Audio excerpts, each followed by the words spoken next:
আসসালামু আলাইকুম। প্রিয় দর্শক, আপনারা জানেন যে এই মুহূর্তে দেশের রাজনৈতিক অঙ্গনের সবচেয়ে গুরুত্বপূর্ণ একটা ইস্যু হচ্ছে যে পিআর পদ্ধতি, মানে আগামী নির্বাচনটা কিভাবে হবে। আমরা যে নিয়মে সবসময় নির্বাচন করি সেই নিয়মেই হবে নাকি পিআর পদ্ধতিতে হবে। কিন্তু প্রশ্ন হচ্ছে পিআর পদ্ধতি জিনিসটা কি। এটা নিয়ে কিন্তু অনেকের মধ্যে নানা ধরনের দ্বিধা আছে। তা আমি পিআর পদ্ধতি সবাইকে বোঝেন, আপনি বোঝেন, অনেকেই বোঝেন না। আমি এরই মধ্যে এটা নিয়ে একটা জরিপ করেছিলাম। এই জরিপ করার পর আমি প্রথম যে 8 ঘন্টায় যে রেজাল্ট পেয়েছি সেটা আপনাদের সঙ্গে একটু শেয়ার করতে চাই। আমি 4টা অপশন দিয়েছিলাম যে আমি পিআর পদ্ধতি, প্রশ্নটা ছিল জামাত সহ কয়েকটি দল আন্দোলনে নেমেছে যে পিআর পদ্ধতি মানে সংখ্যানুপাতিক পদ্ধতিতে নির্বাচনের দাবিতে। আপনি কি জানেন পিআর পদ্ধতি বিষয়টা কি? এর উত্তরে আমার 4টা অপশন ছিল। সেখানে ভালোভাবেই জানি এই কথা বলেছেন 46% লোক, ভাষা জানি এই জবাব বলেছেন 16% লোক, একেবারেই বুঝি না এটা বলেছেন 32% লোক, এবং 7% লোক কোনো মন্তব্য করতে চান নাই। লক্ষ্য করুন, বোঝেন কতজন ভালোভাবে বলেছেন? 46% লোক। আসলে কি 46% লোক ভালোভাবে বোঝেন? আমার কিন্তু এটা নিয়েও সন্দেহ আছে। এই কারণে সন্দেহ আছে, আজকে একটা ভিডিও দেখলাম, জামাতের মিছিলে কিছু লোক এসেছে, তারা পিআর পদ্ধতি চায়।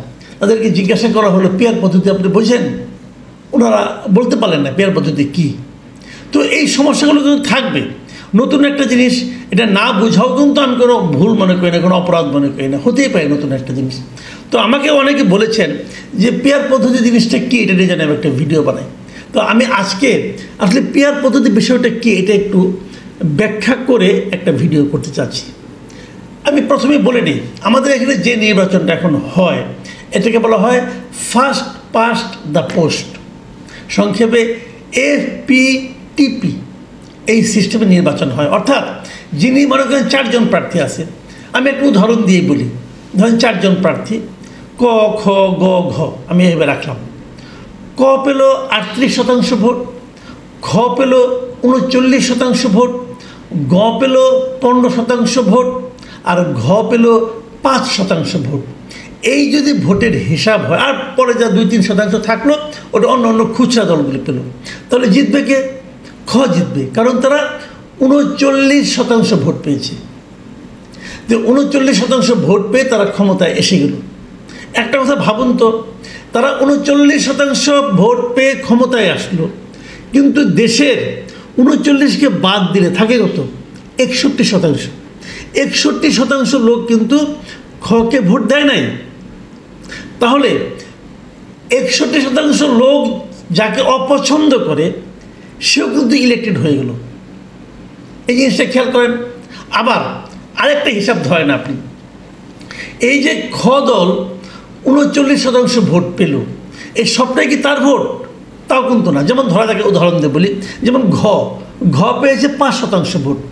এখন ঘ হয়তো ককে খুবই অপছন্দ করে।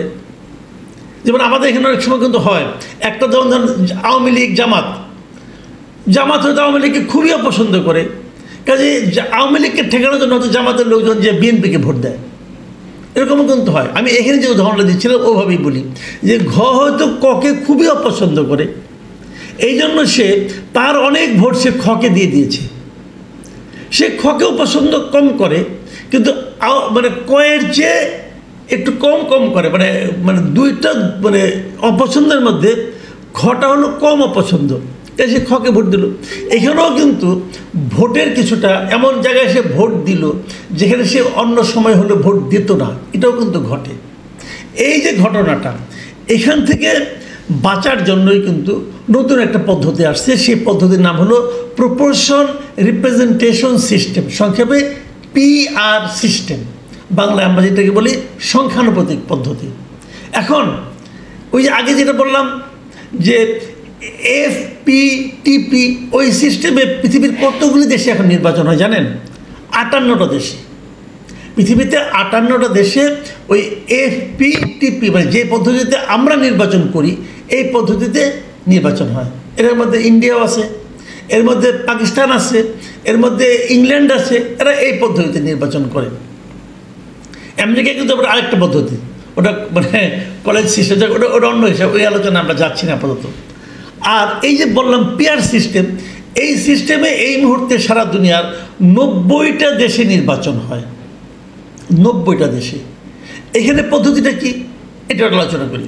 তাহলে কোনটাতে বেশি নির্বাচন হয়? পিয়ার পদ্ধতিতে। কিন্তু প্রথম পিয়ার পদ্ধতিতে নির্বাচন শুরু হয়েছিল বেলজিয়ামে, সেটা 1900 সালে, 1900 খ্রিস্টাব্দে প্রথম বেলজিয়ামে পিয়ার পদ্ধতিতে নির্বাচনটা শুরু হয়। সেটা এখনও বেলজিয়ামে সেভাবে চলছে। এছাড়া এখন নেদারল্যান্ড, ইসরায়েল, এখানেও এই সিস্টেমেই নির্বাচন হয়। ইসরায়েলেও কিন্তু এই পিয়ার সিস্টেমে নির্বাচন হয়। আমাদের পার্শ্ববর্তী দেশ নেপালেও পিয়ার পদ্ধতিতে নির্বাচন হয়। এই পিয়ার পদ্ধতিতে কিন্তু অনেকগুলি সিস্টেম আছে, পিয়ারের মধ্যে কিন্তু অনেকগুলি পদ্ধতি আছে। সেটা আপনাদের একটা বলি। যেমন ধরেন ইসরায়েল কিংবা নেদারল্যান্ড, এখানে কি হয়, তারা যেটা করে, তারা এতগুলি প্রার্থী দেয় না। তারা বলে যে পুরো দেশটাই একটা নির্বাচনী মানে এলাকা, এইখানে ভোট হবে দল ভিত্তিক। যে দল যত পার্সেন্ট ভোট পাবে সে সংসদের আসনের অত পার্সেন্ট আসনে জায়গা পাবে। যেমন ধরা যাক আমাদের দেশে 300 আসন। এখন যদি কোনো একটা দল, ধরা যাক আওয়ামী লীগ অথবা বিএনপি অথবা কখই ধরি আমরা, যদি ক দল যদি 40% ভোট পায় তাহলে তারা 120টা আসন পাবে। যদি খ দল 38% অথবা 35% ভোট পায়, যদি খ দল মনে করেন 35 করলো, তাহলে তারা 105টা আসন পাবে। ঠিক এইভাবে এটা হলো একটা পিয়ার পদ্ধতি, যেটা নাকি আপনার এটাকে বলা হয় পিওর প্রফেশনাল রিপ্রেজেন্টেশন, মানে পিপিআর সিস্টেম। মানে পুরো দেশটাই একটা, কোনো প্রার্থী আলাদা থাকে না, দল থাকে, দল নির্বাচিত করে। এই পদ্ধতিতে নির্বাচন হয় সাধারণত ইসরায়েলে হয়, নেদারল্যান্ডসে হয়, এই সিস্টেম হয়। আবার আরেকটা আছে, সেটাকে বলা হয় ক্লোজ লিস্ট সিস্টেম। সেটা কোনটা? সেটা হলো পার্টি করে কি ইলেকশনের আগে একটা তালিকা প্রকাশ করে দেয় যে 300 আসনের জন্য আমাদের এই 300 প্রার্থী, 1, 2, 3, 4 করে করে প্রার্থী ঘোষণা করে দেয়। তারপরে তারা যদি এরকম 120টা আসন পায় তাহলে ওই প্রথম থেকে 120 জন যাবে, ওই তালিকা দেখে ভোটাররা ভোট দেবে। এটা একটা পদ্ধতি। এখন এই পদ্ধতিতে হলে আমাদের এখানে কী হতো আমি ওইটা একটু বোঝাই, তারপরে আপনি অন্য লাইনে আবার আসতেছি। যেমন আমাদের একদম কখর উদাহরণটা অনেকে মনে রাখতে পারেন না, এখন আমি একটু দলের উদাহরণ দিয়ে আপনাদের বুঝিয়ে দিই।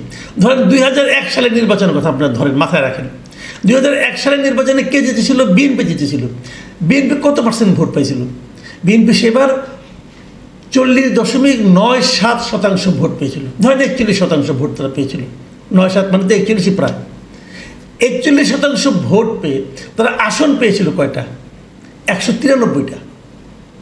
খেয়াল রাখবেন, তারা 193টা আসন পেয়েছিল। 300 আসনের মধ্যে 193টা তারা পেয়েছিল 40.97% ভোট পেয়ে। আর সেবার আওয়ামী লীগ ভোট পেয়েছিল কত? 40.13%, মানে সামান্য কম ভোট। কিন্তু আমি যদি সংখ্যা হিসেবে করি, বিএনপি ভোট পেয়েছিল 2,28,33,000, আওয়ামী লীগ পেয়েছিল 2,23,65,000, মানে 5 লাখ ভোট কম পেয়েছিল আওয়ামী লীগ। এবং এই 5 লাখ ভোট কম পাওয়ার কারণে আওয়ামী লীগের আসন হয়েছিল 62টা। কোথায় 193 আর কোথায় 62।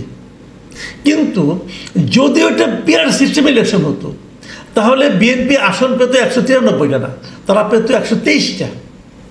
আর আওয়ামী লীগ 62টার পরিবর্তে আসন পেত 120টা। সেই নির্বাচনে জাতীয় পার্টিও ছিল, তারা ভোট পেয়েছিল 7.24%, তারা আসন পেয়েছিল 14টা। যদি পিয়ার সিস্টেম হতো তাহলে তারা আসন পেত 22টা। আবার জামায়াত ইসলামে 2001 সালে বিএনপির সঙ্গে মিলে ইলেকশন করেছিল, কাজে তাদের শতাংশটা ঠিক বোঝা যায় না। তবু আমি ধরে নিচ্ছি জামাত ভোট পেয়েছিল, ওই জামাত যেগুলি অ্যাবসলিউট জামাত ছিল সেখানে ভোট পেয়েছিল তারা 4.28% এবং আসন পেয়েছিল 17টা। কিন্তু যদি সেটা পিয়ার সিস্টেমে নির্বাচন হইতো এই ভোটের কারণে তারা আসন পেত 13টা। মানেটা হলো এখানে এটাই যে যাদের নাকি কম ভোট পায় সারা দেশে তারাও কিন্তু কিছু আসন পেয়ে যায় জাতীয় সংসদে। আর যদি পিআর সিস্টেম না হয়ে আমাদের এই কনভেনশনাল সিস্টেমে হয়, তাহলে সেখানে দেখা যায় যে 1% 2% ভোটের ব্যবধানে প্রায় 100-150 ভোটে কিন্তু এই আসলে কিন্তু ডিফারেন্স হয়ে যায়। আমি যদি সর্বশেষ 2000 মানে যেটাকে আমি নির্বাচন বলি, আমি যে 14, 18 আর 24 নির্বাচনই বলি না, ধরো সর্বশেষ যেটা নির্বাচন 2008 সালে কথা যদি আমরা বিবেচনা করি, 8 সালে কী হয়েছিল ওইটা একটু হিসাবটা আপনাদের একটু বলি। 8 সালে আওয়ামী লীগ ভোট পড়েছিল 48.04%। তারা আসন পেয়েছিল 230টা। যদি পিআর পদ্ধতিতে হতো তাহলে তারা আসন পেত 144টা। আর বিএনপি সেবার ভোট পেয়েছিল 32.5%। তারা আসন পেয়েছিল 30টা মাত্র। যদি পিআর পদ্ধতিতে তার ইলেকশন হতো তাহলে তারা ভোট পেত 97টা। ভাবেন আপনাকে জিনিস, তার মানে কি? তার মানে নিচের দিকে যে দলগুলো আছে তারা পিআর সিস্টেমের মাধ্যমে বেশি পায় আসন। কারণটা কি? তারা তো ভোট পাচ্ছে, মাথায় রাখুন আপনি, তারা তো ভোট পাচ্ছে। এই ভোট যারা দিচ্ছে সাধারণ মানুষ, তাদের তো একটা বক্তব্য আছে, তাদের তো একটা ভয়েস আছে। তারা তো চাইবে যে আমি যাকে ভোট দিলাম তা সেও যেন ওখানে যেতে পারে। সারা দেশে কোনো কোনো দল আছে একটা কোথাও পাস করতে পারে না, কিন্তু সারা দেশে কিছু কিছু কিছু কিছু ভোট পায়। তো সব ভোট যোগ করে দেখা যাবে সে 2% ভোট পেয়ে গেছে। যদি কেউ 2% ভোট পায় সারা দেশে, তাহলে সে কিন্তু এখানে আপনার 6টা আসন পেয়ে যাবে এবং তাদের 6 জন লোক কিন্তু সংসদে যাবে। তো এইটাতে আমার মনে হয় এটাকে আমি মোর ডেমোক্রেটিক আমার বিবেচনায় বলি। আমারটা ভুলও হতে পারে, আমারটার সঙ্গে আপনি একমত নাও হতে পারেন, কোনো সমস্যা নেই। এটা আমার কাছে মোর ডেমোক্রেটিক মনে হয়। কিন্তু এখন যে বিতর্কটা উঠেছে সেই বিতর্কটা হলো যে আমাদের দেশে অনেকে স্বতন্ত্র দাঁড়ায়, তাদের কি হবে? আবার অনেকে আছে যে আমি আমার এলাকায় একজন লোককে চাই, সেই লোকটাকে আমি পছন্দ করি, তাকে আমি চাই। আবার অন্য জায়গায় তাকে আমি চাই না। এখন যদি পিআর পদ্ধতিতে হয় তাহলে এখানে হয়তো আমার এই লোকটাকে আর দেওয়া হবে না, অন্য একজন লোককে এখানে বসাই দেওয়া হবে। অথবা কে কোন এলাকার এমপি হবেন, কাকে কোন এলাকায় দেওয়া হবে, এই যে ভাগগুলো, এটা নিয়েও কিন্তু একটা জটিলতা আছে। এই জটিলতা থেকে বাঁচার জন্য আরেকটা নির্বাচন পদ্ধতি আছে। সেই পদ্ধতিটা চলে জার্মানিতে। তারা একটা মিশ্র পদ্ধতি করে।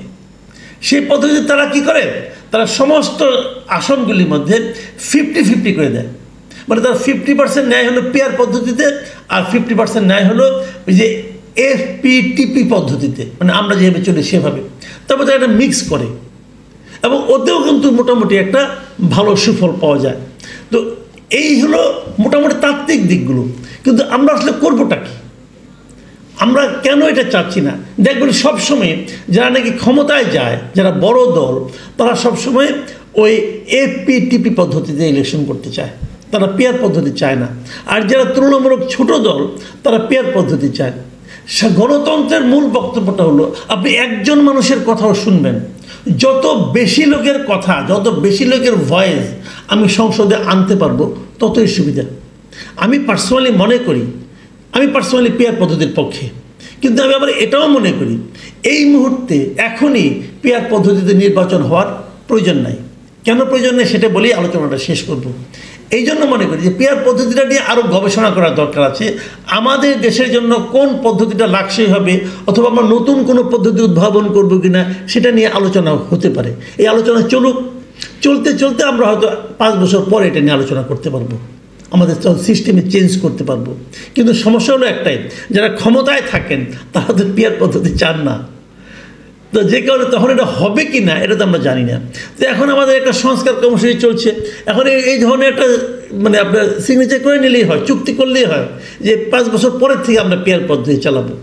এটা একটা পদ্ধতি। এবং আমাদের এই যে সমস্যাগুলি আছে, যে স্বতন্ত্র প্রার্থীর জন্য আমার এলাকার প্রার্থী কী হবে, তাহলে কি আমরা জার্মানির মতো মিক্সড কোনো সিস্টেমে যাব, অথবা আমাদের জন্য আলাদা কোনো সিস্টেম ক্রিয়েট করব, এগুলো নিয়েও আলোচনা হতে পারে। সেই আলোচনার মাধ্যমে পিআর পদ্ধতিতে আমি মনে করি যেতে পারলে ভালো। কিন্তু তারপরেও সেটা সবার মতামত নিয়ে করতে হবে, সেটা না হয় করা যেতে পারে। কিন্তু এখনই যদি করতে চাই তাহলে আমাদের নির্বাচনটা আরও পিছিয়ে যাবে, সেটা মনে হয় ঠিক হবে না। আমি মনে করি সব কিছুর আগে নির্বাচনটা ঠিক সময়ে করতে হবে। তবে এইবার এই সংস্কার কমিশন যারা আছে তারা একটা প্রস্তাব দিয়েছেন, সেটা হলো যে সংসদের 2টা কক্ষ হবে, উচ্চ কক্ষ এবং নিম্ন কক্ষ। উচ্চ কক্ষে তারা পিআর দিতে চাচ্ছে পলিটিক্যাল পার্টি হিসাবে। সেটা মোটামুটি খারাপ না, কারণ উচ্চ কক্ষের জন্য তো কোনো এলাকা নাই। কাজে এই উচ্চকক্ষে একটা পেয়ার পদ্ধতি দিলে পরে এটা মনে হয় ভালোই হবে। আরও একটা প্রস্তাব দিয়ে আমি শেষ করি, প্রস্তাবনার সম্ভাবনার কথা বলি। সেটা হলো, আমাদের এখানে যিনি এমপি হন তিনি কিন্তু ওই এলাকার কোনো একটা এলাকার সর্বময় ক্ষমতার অধিকারী হয়ে যান। এলাকার উন্নয়ন কর্মকাণ্ড সমস্ত কিছু সে দেখেন। এটা সারা দুনিয়ায় কিন্তু এই ফরম্যাট চলে না। সারা দুনিয়ায় চলে যেটা, সেটা হলো উন্নত বিশ্বে বিশেষ করে, যে এলাকার যে উন্নয়ন সেই কাজটা আসলে এমপি সাহেবদের হাতে থাকে না, সেটা থাকে হলো লোকাল গভর্নমেন্টের হাতে, মানে উপজেলা চেয়ারম্যানদের হাতে। যে এটাকে আমরা উপজেলা চেয়ারম্যান বলি। যদি লোকাল গভর্নমেন্টের হাতে আপনি এলাকার উন্নয়নের দায়িত্বটা দিতে পারেন এবং যারা এমপি হবেন তারা কেবল আইন তৈরি করবেন, তাহলে কিন্তু পেয়ার পদ্ধতির যে সমস্যাটা এখন দেখা যাচ্ছে এই সমস্যাটা হয়তো এতটা তীব্র আর থাকবে না। প্রিয় দর্শক, আমি মোটামুটি আমার মতো করে একটা বলার চেষ্টা করলাম। আপনারা এটা বিবেচনা করে দেখবেন, পেয়ার পদ্ধতি সম্পর্কে আরও জানুন, আরও জেনে আলোচনা করুন, আপনার পাশের লোকের সঙ্গে কথা বলুন, আরও পড়াশোনা করুন, তারপর পেয়ার পদ্ধতির ভালো মন্দ নিয়ে আপনারাও একটা অপিনিয়ন গড়ে তুলুন। প্রিয় দর্শক, এখন এ পর্যন্তই। আল্লাহ হাফিজ।